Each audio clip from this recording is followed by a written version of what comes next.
Bonsoir à toutes et à tous, ravi de vous retrouver pour ce nouveau numéro de 85 Chrono, l'émission sport du jeudi soir en direct. Et à mes côtés ce soir, notre expert course à pied, Johan Jadot, est avec nous. Bonsoir Johan. Salut Aurélien. On va parler de l'actu trail, de l'actu athlétisme, on va parler du cross régional qui va avoir lieu dimanche prochain. Mais on va aussi parler d'un autre gros événement du week-end en Vendée. Ça se passera à La Roche-sur-Yon, au Parc Expo des Oudéry. 17e édition du National de pétanque. Et pour nous en parler, nous recevons Christian Charbonneau. Bonsoir. Bonsoir. Président de la coordination des clubs de pétanque de La Roche-sur-Yon, qui organise ce national. 6 clubs donc, dans cette coordination. 6 clubs de La Roche. Donc de vendredi à dimanche, près de 2500 joueurs attendus pour ce grand événement pétanque. Alors dites-nous tout, qu'est-ce qu'on va pouvoir retrouver à partir de ce vendredi au Parc Expo des Oudéry? Alors vendredi, il y a le premier tournoi vétéran, il y a 256 triplettes. À partir de 8h30. À partir de 8h30, donc il est complet, tout le monde court pour avoir des places. Le samedi, vous avez le national qui commence à 8h30 aussi. Là, on a des grosses têtes de série. Et la quart de finale se joue le dimanche, à partir de 10h. Et les finales, normalement, si ça se passe bien, c'est à partir de 16h30. D'accord. C'est complet. C'est complet comme tous les ans. C'est toujours le même succès? Oui, on refuse à peu près, 100 triplettes dans toutes les catégories, en vétéran, en national et en féminine. Alors vous parlez de tête de série, quel nom on va retrouver ce week-end? Alors, je vais vous donner deux noms. On va retrouver Molinas Mikey, qui est champion du monde tête à tête.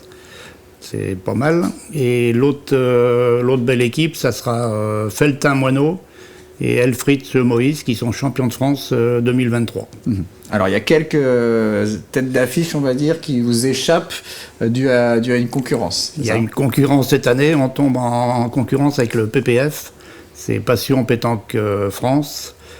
Normalement, là, c'est les 48 meilleurs joueurs de France qui sont sélectionnés c'est une société privée. Donc, c'est la première fois qu'on a le PPF en face de nous, mais on a attiré quand même des très belles équipes. Il y a des équipes comme Daronne, Balbec, L'Amour, des gens très connus qui seront demain, samedi au National. Quoi qu'il arrive, il y aura du il y aura du beau monde. Des belles parties, j'espère. Ça vous inquiète, ça, cette concurrence de sociétés privées qui, avec plus de moyens financiers, on imagine, attire les meilleurs qui ne vont plus sur des tournois nationaux comme les vôtres? Oui, d'habitude, on n'était pas ensemble, donc ça ne nous inquiétait pas. Eux, ils ont le droit, les sociétés privées, ils ont le droit de mettre la date qu'ils veulent. Même si la fédération n'est pas tout à fait d'accord, mais ils sont obligés de signer. Donc, cette année, ça tombe sur nous. On espère que ça ne va pas durer plusieurs années, parce que ça retire quand même les têtes de série. On n'a pas Dylan, on n'a pas Quintet, on n'a pas Suchot. C'est les plus connus. Mais le plateau est quand même pas mal. Et Dylan, on ne l'a pas tous les ans. Faut s'avouer que Dylan, il vient une fois tous les 5 ans chez nous. Même si on le connaît, c'est pas facile à les avoir tous les ans. Monsieur, les installations, les terrains, qu'est-ce qu'on les terrains, ça fait depuis admettons une semaine. Il y a les bénévoles qui sont dessus. Il y a 128 terrains à tracer, la ville nous met le gravier, toutes les installations. On est 220 bénévoles sur les 3 jours, sans compter la préparation avant. Et il y a 2200 heures de travail. C'est une grosse préparation. Donc plus de 220 bénévoles qui viennent tous des clubs. On a l'avantage d'avoir 6 clubs à La Roche, donc on peut avoir ces 220 bénévoles. C'est l'avantage de la coordination. Et on rappelle que c'est important, que l'entrée est gratuite pour le L'entrée est gratuite, vous pouvez venir. Normalement, sur les 3 jours, nous, on compte à peu près 5000 personnes. Après, on ne peut pas en mettre beaucoup plus, parce que les Oudéry, c'est des grands halls, mais quand vous avez 5000 personnes, en 3 jours, c'est pas mal. Est-ce que ça pourrait encore grandir? Oui, si la ville nous fait un parc d'exposition plus grand, il n'y a pas de problème, on peut mettre à 500. Mais après, il faut faire un nouveau parc d'exposition, puis après, il faut suivre avec les budgets et tout. Donc, le message est passé, c'est le maire de La Roche. Monsieur le maire, voilà. Nous écoute et nous regarde. Un rôle supplémentaire pour le national de pétanque. Donc concours vétéran dès ce vendredi matin. Puis un tournoi VIP également ce vendredi soir, ou gentleman comme on l'appelle. VIP, enfin il y a ses partenaires élus à partir de 20h30. Alors cette année on a changé, c'est de 20h30 à 22h30. Voilà.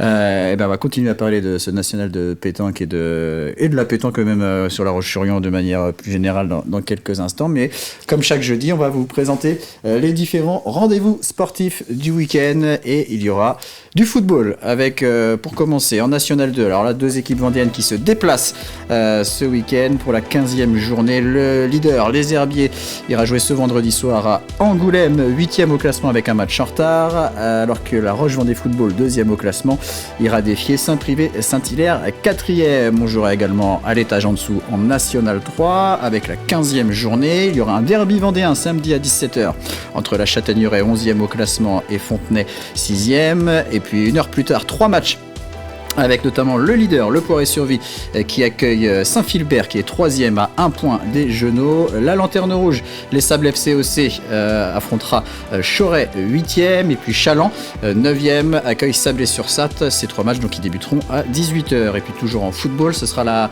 reprise en Division 3 féminine après la trêve, la 11e journée. Et l'équipe de La Roche ESO, 4e avec un match en moins, affronte la Croix-Blanche d'Angers, 8e. Mais attention, horaire inhabituel pour les Lyonnais, ce sera samedi à 20h au stade de Saint-André-Dornay.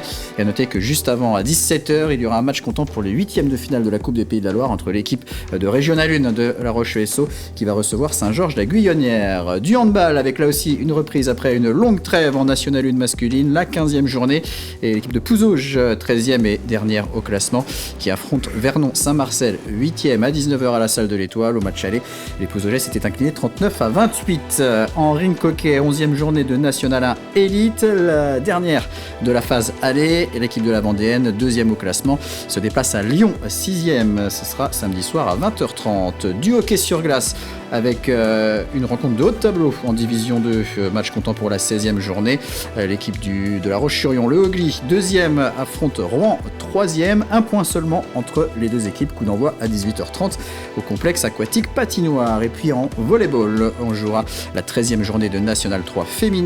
Montaigu-Vendée-Boufféré, 11e et en position de relégable, affronte le CPB Rennes, 10e avec 4 points de plus. Coup d'envoi à 13h au Boufféré All Sport. Et à noter que chez les garçons en National 3, l'équipe de Boufféré se déplacera à Talence. Voilà pour les premiers rendez-vous sportifs du week-end. D'autres à suivre tout à l'heure. Mais on va passer maintenant à l'entretien de 85 chrono. Entretien avec la députée vendéenne Béatrice Bellamy, qui est également présidente de la commission d'enquête parlementaire consacrée aux défaillances dans le sport. Une commission qui a rendu public il y a quelques jours un rapport alarmant de plus de 400 pages qui pointe une omerta et un entre-soi. C'est ce qui est cité au sein des fédérations sportives. Alexandre Lenaour est donc allé à la rencontre de la députée Béatrice Bellamy. Bonjour Béatrice Bellamy. Bonjour Alexandre. Vous êtes la députée de la 2e circonscription de Vendée et nous nous retrouvons à La Roche-sur-Yon au sein de votre permanence pour parler sport puisque le 23 janvier 2024, la commission d'enquête dont vous êtes la présidente a publié son rapport. Cette commission, pour citer son nom complet, est la commission d'enquête relative à l'identification des défaillances de fonctionnement au sein des fédérations françaises de sport, du mouvement sportif et des organismes de gouvernance du monde sportif en tant qu'elles ont délégation de service public. Béatrice Bellamy, tout d'abord, si vous deviez résumer le contenu de ce rapport, qui est d'ailleurs ici sur votre bureau, dans les grandes lignes, à ceux qui n'ont pas suivi votre travail, par où commenceriez-vous ? Je le résumerai juste par le titre de ce rapport, c'est bien violence, omerta et entre-soi dans le sport, 60 recommandations pour un choc éthique et démocratique. Je pense que ça résume tout à fait les 6 mois de travail, 6 mois d'audition réalisés avec ma collègue rapporteure Sabrina Sebahi du groupe écologiste NUPES. Nous avons pendant 6 mois travaillé assidûment sur un sujet. Nous avons plongé bien sûr toutes les deux dans le côté sombre du mouvement sportif. Je dis bien le côté sombre, parce que nous ne sommes pas là, bien évidemment, pour abîmer tout ce qui fonctionne bien. Tout cela fait que, bien, aujourd'hui, ce qu'on souhaite avant tout, c'est 60 recommandations. Elles sont là aussi pour permettre aux sportives, aux sportifs, aux enfants de pratiquer une activité physique au quotidien au sein d'une association sportive en toute sérénité et sécurité. Plus de 200 auditions ont été menées, près de la moitié d'ailleurs sous serment, sportifs, associations, dirigeants de fédérations, des ministres aussi des sports. Lequel de ces témoignages vous semble peut-être le plus emblématique de ce rapport ? Je pense particulièrement à Angélique Cauchy, l'ancienne tenniswoman, qui nous a permis de comprendre aussi les déviances de certaines personnes, notamment la concernant, c'était son entraîneur, et qui nous a fait vivre un parcours de quelques années en nous expliquant en toute transparence, en toute honnêteté, une adolescence plutôt compliquée. Je pense que côté victime, c'est vraiment une audition difficile. Après, je n'oublierai pas aussi l'audition de Roxana Maracineanu, ministre des Sports en 2018-2022. Et Roxana qui nous a fait comprendre aussi, elle, ce qu'elle a vécu dans ce début de mandat. Comment elle a mis le doigt aussi sur ses dysfonctionnements, sur ses violences sexuelles et sexistes. Et notamment suite au témoignage de Sarah Abitbol et de son ouvrage Un silence, silence. Là, elle a pris conscience que les dérives dans le sport, elles étaient connues. Et qu'à partir du moment où on voyait, on entendait, on était au courant de quelque chose, et bien là, il fallait témoigner et ne plus cacher. C'est ça l'omerta dans le sport. Sarah Abitbol, qui a été justement à l'initiative de ce mouvement de libération de la parole il y a 4 ans, c'était l'un de vos objectifs dans ce rapport, vous l'écrivez dans l'avant-propos. Notre premier objectif, c'est de dresser un constat 4 ans après justement ce début de libération de la parole. Quel est donc le constat aujourd'hui ? Juste pour revenir sur Sarah Abitbol, si vous avez lu son livre, Un silence, silence, la première violence pour elle, c'est ici à La Roche-sur-Yon. C'est au lycée Pierre Mendès France, elle était en stage à la patinoire de La Roche-sur-Yon. Cette omerta, ce silence dont on parle, eh bien, il a été connu dans les années 2000 et encore plus 2020, comme je l'expliquais, mais il est encore présent, on n'en parle pas. Pourquoi ? C'est parce que bien souvent les témoignages, on les fait à l'intérieur du mouvement sportif, au sein de son association, de son club et de sa fédération. Et puis quand on peut avoir quelques pressions extérieures, eh bien, il y a l'appréhension aussi des représailles. Représailles quand on est sportif, et particulièrement sportif de haut niveau, et puis représailles aussi quand on a vu des choses et qu'on a entendu des choses, parce qu'on peut être aussi salarié. Donc je ne veux pas bien sûr généraliser, mais il faut savoir que ça existe. Et ça ne devrait plus exister, je le répète. Et dans les grands axes de ce rapport, justement, il y a celui des défaillances dans les organes de la gouvernance du monde sportif, des défaillances multiples, de contrôle, de moyens, du respect des lois, des manquements aussi à la fois de l'État, des fédérations vis-à-vis des violences dont on a parlé. Vous avez parlé de Roxana Maracineanu. Dans le rapport, vous la citez en 2020, elle disait « Notre système a fauté régulièrement et pendant trop longtemps à tous les étages ». Donc, on peut se dire, l'omerta règne toujours, aujourd'hui encore, dans toutes ces instances. Oui. Oui, c'est pas suffisant, il faut continuer. C'est pas en claquant les doigts qu'on va récupérer des décennies d'ignorance totale. C'est un travail qui sera long, c'est une éducation. Il y a des formations aussi qu'il faudra qu'on puisse développer aussi bien auprès des associations, des encadrants, mais également aussi des sportifs et particulièrement des parents. Il faut absolument aussi que les parents soient partie prenante au sein du mouvement sportif. Ce rapport, justement, il aboutit à plusieurs recommandations, 62 au total, on l'a dit. Lesquelles, Béatrice Bellamy, vous semblent les plus urgentes à mettre en place ? La première, en tout cas, moi je parlerais de l'autorité administrative indépendante. Comme l'agence de lutte contre le dopage avait été créée par Marie-Georges Buffet lorsqu'elle était ministre des Sports, il faut avoir une autorité sur les fédérations, il faut avoir un regard extérieur indépendant et apprendre aussi à ces fédérations à rendre davantage de comptes. Voilà, je pense que c'est important que les fédérations sachent qu'elles ne sont pas seules, parce que bien sûr que vous avez des fédérations comme la FFT qui est costaud, qui est construite, qui est organisée et qui est capable de gérer des déviances et notamment que ce soit les violences sexuelles ou sexistes ou toute discrimination. Mais vous avez des fédérations qui appellent au secours, qui ne savent pas, qui ne sont pas équipés, qui n'ont pas les moyens humains ou les moyens financiers aussi pour accompagner des dérives. Le but, avant tout, c'est d'accompagner une grande loi cadre qu'on appelle Héritage des JO pour cet automne. La volonté du gouvernement et de la ministre des Sports, c'est de travailler sur des propositions. Il y a des choses à partager, à travailler, et puis en tant plus que parlementaire, donc de travailler la loi, de légiférer eh bien, je souhaite absolument, et avec ma collègue Sabrina, suite à cette commission d'enquête qui, je le rappelle, est un travail transpartisan. Et donc, il faut continuer. En sachant aussi que ce rapport, ce qu'on souhaite avant tout, c'est de le faire vivre. Je souhaite organiser une soirée ici à La Roche-sur-Yon pour le présenter. On invitera bien sûr le mouvement vendéen. Il ne faut pas seulement que ce rapport il serve à en remplir une étagère ou une bibliothèque. Il faut absolument qu'il soit connu. Je vous assure que 6 mois de travail, c'est intense. Merci Béatrice Bellamy. C'est la fin de cette première partie de l'entretien. Et on se retrouve très prochainement pour la deuxième partie de cet entretien. Merci. Voilà, un entretien à retrouver en intégralité à partir de lundi sur l'antenne de TV Vendée. Donc, deuxième partie de l'entretien de Béatrice Bellamy réalisé par Alexandre Le Naour. La semaine prochaine, dans 85 chrono, on reparle pétanque avec notre invité Christian Charbonneau, président de la coordination des clubs de pétanque de La Roche-sur-Yon, des 6 clubs de pétanque qui organisent le national de La Roche-sur-Yon ce week-end, 17e édition. On le dit, il y aura des beaux noms comme à chaque fois, des têtes de série, et encore une fois, parce que ce n'était pas la première année, ce national de La Roche-sur-Yon sera qualificatif pour les Masters de pétanque 2025. Et ça, c'est quand même quelque chose qui attire des joueurs, Christian Charbonneau. Oui, labellisation par la société Quarterback. Alors on doit l'avoir depuis 7-8 ans. La société Quarterback nous labellise parce qu'on a un savoir-faire et une très bonne organisation de ce national. Mmh. Et les masters attirent après, en marquant des points, les joueurs élites sont qualifiés pour les masters qui se jouent l'été. Mmh. Donc là, on est le master 2025, c'est-à-dire que les concours se passent en 2024 et ça qualifie pour les masters 2025. D'accord.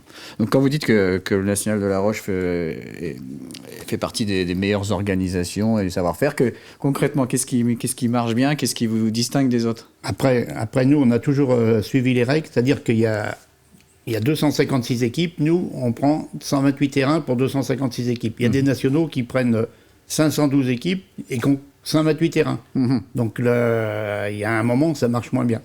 Nous, on a assez de bénévoles, donc on met des bénévoles à la table de marque. Normalement, je touche du bois, il n'y a pas d'embêtement pour l'instant. Mmh. On a des bénévoles assez nombreux pour être partout. Donc, c'est le savoir-faire et l'organisation qui font que ce national se passe très bien. Je touche du bois, j'espère que ça ne va pas changer. Il y a eu, évidemment, comme pour beaucoup d'événements à la période Covid, le national est revenu en 2023, mais il avait été annulé en 2022, oui, 2021, il a été annulé. Est-ce que ça a été compliqué pour relancer la machine ? Est-ce que, par exemple, le national a été mis en danger ? Non, parce que la ville elle nous a soutenus, je les remercie, monsieur le maire. Pendant 2 ans, ils nous ont soutenus et on est reparti en 2023 avec les mêmes critères et les mêmes. Tout le monde revenait dans les mêmes proportions. Mmh. Mais on a été bien soutenus par la mairie. Est-ce que c'est de plus en plus compliqué d'organiser ce type d'événement ? Oui. On a discuté un peu avant l'émission, vous parlez de dossiers, de normes de plus en plus lourds. Il y a les normes déjà pour l'installation des chapiteaux, pour l'installation de tout, des tribunes, pour les normes avec la ville. Il y a 10 ans, on ne voyait pas de ça. Mmh. Maintenant, il faudrait presque avoir Bac+10 pour organiser un national. Ça concerne quoi, précisément ? Sur quoi vous êtes embêté aujourd'hui et que vous n'étiez pas il y a quelques années ? Les normes de sécurité, il faut des chargés de sécurité, etc. Donc là, il y a 10 ans, on ne connaissait pas ça. Même il y a 2-3 ans, on ne connaissait pas ça. Mmh. On parlait donc de cette coordination des clubs de pétanque, 6 clubs de pétanque de La Roche donc réunis pour organiser ce national. Vous faites partie du club Rivion Pétanque. C'est une particularité ça à La Roche. Et qu'est-ce qui fait que ça fonctionne toujours bien entre tous ces clubs ? Depuis la création de ce national, on a fait la création de la coordination. Donc comme tous les bénévoles sont partants pour faire ce national, il y a une bonne entente entre les 6 clubs et on joue tous sur le même terrain à Rivoli. Tous les samedis, il y a des petits concours, mais c'est un des 6 clubs qui l'organise et il y a une très bonne entente. Et tout le monde se tire pas dans les pattes, tout le monde joue le jeu. Après, on est en train d'en parler avec la mairie. Là, on est en train de changer la bâche du boulodrome, je vais en profiter. Des boulodromes en Vendée, ils sont construits maintenant dans même les petites villes. Mmh. À La Roche, il y a 330 licenciés sur les clubs de La Roche, mais on a l'Asserie avec nous et d'autres qui ont des cartes de membres. On doit être 600 licenciés et on ne va pas avoir de boulodrome vraiment couvert et en dur. Mmh. Je lance un appel à monsieur le maire. Il m'écoute. Décidément, plein de messages à passer à monsieur le maire de La Roche-sur-Yon ce soir. Mais alors, est-ce qu'il n'a jamais été envisagé de créer un seul et unique club qui serait plus gros, peut-être avec plus de moyens? On y a pensé, mais quand vous avez un gros club, ça va marcher, admettons, 2-3 ans. Et après, ça va se disperser. C'est pour ça que tant qu'on a la coordination, que les 6 clubs ça s'entend bien, vaut mieux rester comme ça. Pour moi, il vaut mieux rester comme ça et que chaque petit club prenne... parce qu'il y a Saint-André, il y a beaucoup qui sont de Saint-André, les autres du bourg. Chacun a son petit clocher. Et pour moi, ça se passe très bien. Voilà, et tout le monde faut que s'entend ça bien. continue, j'espère. Vous ne pratiquez que la pétanque, Christian Charbonneau? Oui. Vous ne faites pas de course à pied? Non. Ah, c'est dommage, puisque c'est l'heure maintenant de laisser la parole à notre expert Ouais, course à pied. Monsieur Johan Jadot, l'actu course à pied. Alors, on va commencer par une actu un peu triste avec la disparition d'une légende de la course à pied en France. C'est ça, un ange de l'athlé, un ange de la piste s'en est allé tout à l'heure. À 87 ans, Michel Jazzy, alors voilà, pour les purs connaisseurs de l'athlé, Michel Jazzy, c'était dans les années 60. Une légende de l'athlé, clairement, 9 records du monde, 17 records européens, plus de 50 records de France. Rendez-vous compte, en juin 1965, je regardais les statistiques, dans ce même mois, il a battu 4 records du monde, 5 records d'Europe, 9 records de France. Voilà, il a loupé de peu l'or olympique, parce qu'il a été vice-champion olympique en 1960 à Rome, sur 1500 mètres. Il a eu des titres européens, à l'époque il n'y avait pas de championnat du monde. Voilà, il nous a quittés à 87 ans, et d'ailleurs pour la petite histoire tout à l'heure, je cherchais quelque chose pour vous parler de Claude François, qui est une de mes passions, vous le savez, parmi tant d'autres, et qui aurait fêté aujourd'hui ses 85 ans, Claude François. Et j'ai retrouvé une archive, donc vous pouvez la voir si vous voulez sur l'INA, de Michel Jazzy et de Claude François qui couraient ensemble à l'INSEP. Enfin, on va dire, c'est une archive c'est assez extraordinaire, quoi. Donc voilà, on lui rend hommage ce soir et toutes nos condoléances à sa famille. Alors vous nous en parlez régulièrement. L'UTMB, l'UTMB, ça chauffe. Alors là, la saison des UTMB World Series n'a pas commencé, que le torchon brûle déjà. Alors qu'est-ce qui s'est passé? Il y a eu un crime de lèse-majesté le 9 janvier dernier. Kylian Jornet, quadruple vainqueur de l'UTMB, celui qui détient le record, c'est la légende du trail. Oui. Zach Miller à ses côtés, qui termine deuxième quand même de l'UTMB l'année dernière. Alors ils ont envoyé un petit email en catimini, en privé, à certains coureurs, certains disent une quinzaine, d'autres une centaine, où ils parlent de l'UTMB, que l'UTMB, oui, certes, a fait grandir le trail, mais oui, l'UTMB devient une pompe à fric, et qu'il prend plus d'orientation commerciale que de protection environnementale, qu'il est plus en phase avec ses valeurs, donc ils appellent à participer à une autre course que l'UTMB. Voilà, histoire de dire, s'il manque 15 gros élites sur la ligne en 2024, ça va faire mal à l'UTMB. L'UTMB a découvert ça, bon bref, ça a fuité, et donc il y a eu une réunion d'organiser, parce qu'en même temps, il y a la PTRA, la Pro Trail Association Runner, une espèce de syndicat des trailers professionnels qui a été créé l'année dernière par Kylian Jornet, qui s'en est mêlé, mais qui dit n'avoir rien à faire dans cette histoire, que c'est une initiative de Zach Miller. Bon, bref, tout ça pour dire que il y en a beaucoup qui sont inquiets vraiment dans le circuit du trail par rapport à l'UTMB. Catherine Poletti et Michel Poletti, qu'on avait à l'écran, s'en défendent en disant que eux, ils n'ont pas changé. Ils ont toujours été clairs en 2004 lorsqu'ils ont créé l'UTMB. Ils ont créé non pas une association, mais une entreprise. Donc aujourd'hui, c'est toujours une entreprise avec quand même certes 70 salariés, plus de 10 millions de chiffres d'affaires, et que ils font des choses pour l'environnement. Bon, tout ça est en train de se rabibocher, mais on n'est pas à l'abri d'une nouvelle surprise encore dans l'année. Allez, on revient plus en Vendée avec nos athlètes vendéens qui, pour certains, brillent en salle, puisqu'on est en début d'année. Oui, ils brillent en salle, mais même à l'extérieur du continent. On va parler de Félix Rivet, le jeune garçon de l'OVA parti l'été dernier aux USA à Indianapolis, qui a chippé le record de Vendée il y a quelques jours sur 3000 mètres en salle, 8,27, le précédent record.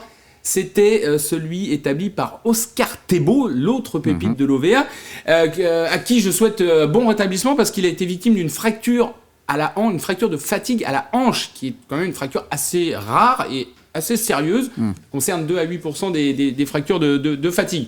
Donc voilà, Félix Rivet qui poursuit son petit bonhomme de chemin à Indianapolis, c'est la classe. Louise Maraval qui continue de briller également. Voilà, Louise Maraval, notre championne de France dans l'entente Sèvres, qui est en reprise après les stages hivernaux, qui était du côté du très très beau meeting international du NMA le week-end dernier et qui claque un 52-58 sur 400 mètres, donc là il y a 2 tours de piste, je rappelle, ça fait 200 mètres en indoor, et qui vient s'insérer directement dans la 10e meilleure performance française de tous les temps. Marie-Josée Pérec, 51-44, ça c'est la meilleure performance indoor, pour la France, donc Louise Maraval qui va très très bien ce début de saison. Simon Deschamps également. Alors Simon Deschamps, lui, il s'est fait un petit 800 mètres le week-end d'avant en 1,55, c'était sur le régional, pardon. Et puis le week-end dernier, regardez, il a un petit dossard avec marqué Pacer, c'était le lièvre, voilà comment on l'appelle, à côté du Belge Christen. Il devait le lancer pour que Christen fasse 1,46 sur 800, donc ça commence à courir très très vite. Et donc, il est parti sur des allures folles, laissant le Belge au bout de 500 mètres. Et mission réussie parce que Simon Deschamps l'a emmené vers la meilleure performance mondiale de l'année. Donc voilà, ça c'est quand même la classe et ça a été fait par un petit Vendéen. Et puis on prend des nouvelles aussi du Lyonnais, Romain Mornay. Oui, Romain Mornay qui, il y a une semaine et demie, était au Luxembourg pour un 3000 mètres en salle.